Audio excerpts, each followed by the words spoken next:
জনগণ আর রাজার ছেলে রাজা হবে এ ধরনের রাজনীতি চায় না বলে মন্তব্য করেছেন জামায়াত ইসলামের আমির ডাক্তার শফিকুর রহমান।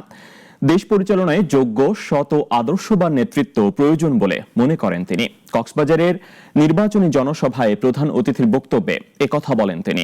সাইফুল ইসলামের রিপোর্ট, জানাচ্ছেন শাশ্বতী সরকার।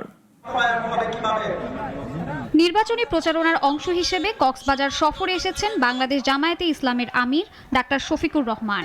সকালে তিনি মহেশখালী উপজেলার নতুনপাড়া সরকারি প্রাথমিক বিদ্যালয়ের মাঠে এবং দুপুরে কক্সবাজার শহরের বীর মুক্তিযোদ্ধা গোল চত্বর ময়দানে আয়োজিত নির্বাচনী জনসভায় যোগ দেন।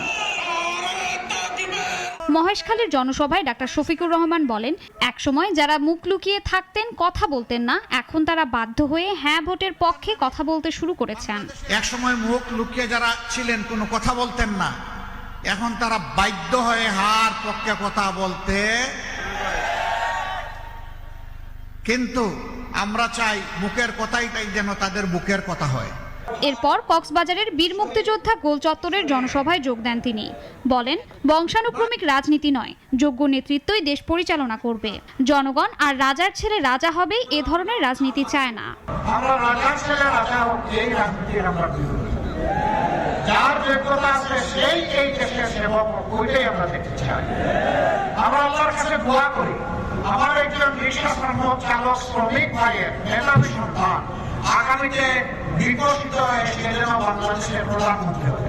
তিনি আরও বলেন, সাম্প্রতিক সময়ে নারী নির্যাতনের ঘটনায় দেশবাসী উদ্বিগ্ন।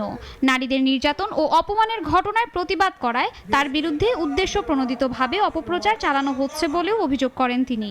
মায়েরা এখন কাজ করে, মায়েদের দুটা জিনিসের অভাব। এই সমাজ ব্যর্থ হয়েছে, মায়ের জাতিকে সম্মান দেখাতে, মর্যাদা দিতে পারে না। এই সমাজ ব্যর্থ হয়েছে তাদেরকে পর্যাপ্ত নিরাপত্তা দিতে।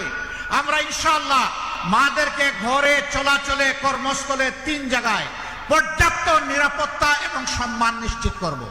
জেলা জামায়াতের আমির নূর আহমদ আনোয়ারির সভাপতিত্বে 11 দলীয় জোটের নেতৃবৃন্দ সহ বিপুল নেতাকর্মী জনসভায় উপস্থিত ছিলেন।